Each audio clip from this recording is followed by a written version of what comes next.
Selamat siang, Mas, Mbak, dan teman-teman.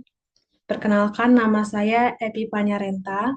Saya dengan NIM G002412.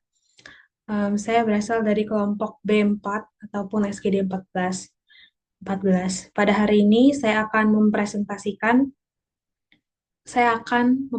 dan menjelaskan sekitaran tentang anatomi. Untuk yang pertama,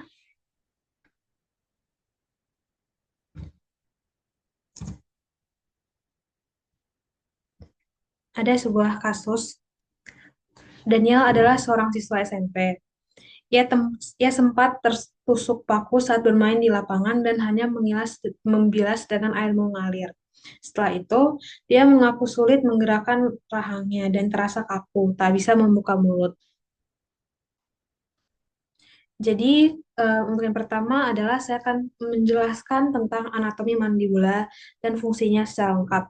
Jadi kan tadi dia kasusnya gak bisa digerakkan ya. Mandibula itu dalam bahasa Indonesianya dia tulang rahang bawah. Dan di sini bisa dilihat ada beberapa gambar tentang struktur mandibula. Jadi di mandibula di gambar ini ada beberapa bagian-bagian penting. Pertama ada processus condylaris, bisa dilihat di sini processus condylaris itu yang di bagian belakangnya, dan ada juga processus coronaceus. Nah, kenapa processus ini penting? Karena nanti dia akan proses ini nanti dia akan dilekati oleh musculus temporalis dan bersendi dengan fossa mandibularis osis temporalis. Jadi dia akan bersendi dengan bagian dari os temporalis dan membentuk articulatio temporomandibularis. Nah, nanti di bagian ini makanya rahang bawah kita ini bisa bergerak. Jadi dua bangun ini penting, prosesus condylaris dan prosesus coronaceus. Bagian penting lainnya juga bisa lihat di sini ramus mandibular. Di bagian ini ramus mandibular dan di bagian bawahnya itu body of mandible, atau bisa disebut juga corpus mandibular. Terus ada pars alveolaris. Pars itu ya bagian-bagian alveolaris. Alveolaris itu sendiri gigi kita yang digunakan untuk mengunyah. Bagian penting lainnya di sini bisa dilihat sendiri ada sedikit bolongan. Nah, itu disebut foramen dan bagian ini disebut foramen mentale. Nah, foramen mentale ini letaknya di corpus mandibula dan nanti akan dilalui oleh arteri, vena, dan nervus mentalis. Nah, foramen mentale ini kan letaknya di bawah gigi nih. Makanya kalau ke dokter gigi nih, em, letaknya perlu diidentifikasi dengan tepat supaya nanti anestesi lokalnya atau penyuntikan lokalnya tuh bisa berjalan dengan lancar. Terus kalau dilihat di gambar ini kita bisa melihat juga ada proses condylaris dilihat dari belakang. Di bagian ini yang penting juga adalah anglus mandibula. Anglus itu dia bersudutan, makanya bisa dilihat rahang bawah kita itu kan ada sudutnya. Nah, anglus mandibula ini merupakan pertemuan dari ramus dan korpus mandibula.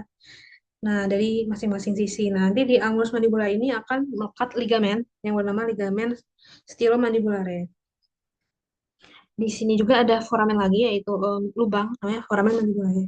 Foramen mandibulae ini nanti akan dilalui oleh arteri, vena, dan nervus alveolaris inferior. Um, ini alveolaris inferior karena dia letaknya di bawah dari alveolior, alveolaris. Nah, yang penting juga di sini ada uh, namanya spina mentalis. Tadi kan ada foramen mentalis. Nah, terus ada juga di bagian sini spina mentalis. Spina mentalis itu spina artinya duri. Jadi dia seperti bentuknya seperti duri gitu. Terus ada juga bangunan penting yang perlu diingat juga adalah namanya tuberositas pterygoideus di bagian sini yang ditunjukkan.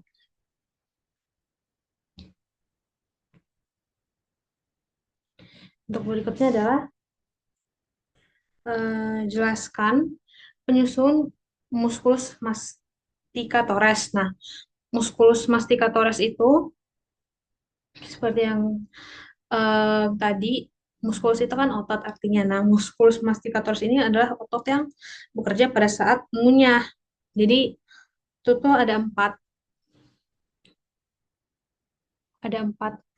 ada masseter, masseter di sini bisa dilihat. Terus ada M temporalis di bagian sini yang ditunjukkan, dan ada pterygoideus lateralis dan pterygoideus medialis. Nah, lateral sama medial, nah lateral itu yang di bagian luar dan medial itu yang lebih ke tengah. Masing-masing lateralis dan medialis itu ada beda juga, ada yang caput superius, ada yang caput inferius, dan yang medialis juga ada yang pars medialis, dan ada juga M pterygoideus pars lateralis. Nah, fungsinya muskuli-muskuli ini tuh kan untuk menggerakkan rahang bawah saat mengunyah. Nah, tapi ada yang beda, ada yang levator dan ada yang depresor. Jadi levator itu istilahnya untuk yang mengangkat itu. Untuk yang levator itu ada yang M masseter dan M temporalis dan juga M pterygoideus medialis yang berada di sini. Itu adalah untuk levator atau mengangkat.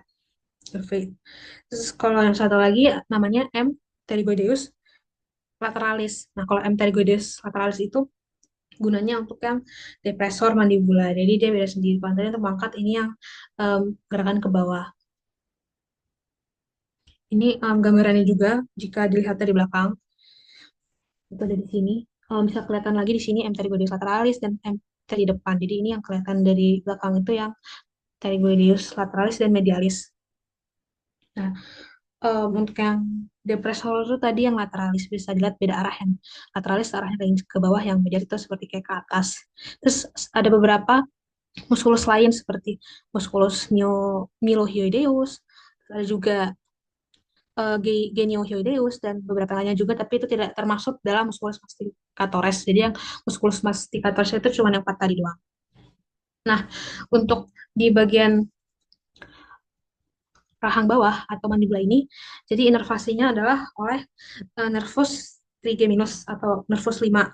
Nah, jadi untuk mandibularis, nama nervusnya nervus mandibularis. Jadi ini adalah cabang 3 dari nervus 5 ini atau nervus trigeminus ini. Jadi fungsi motoriknya itu ya tadi untuk membantu menggerakkan otot masticatores. Nah, sekian dari saya untuk penjelasan tentang mandibula dan musculus masticatores. Terima kasih telah menyaksikan. Terima kasih.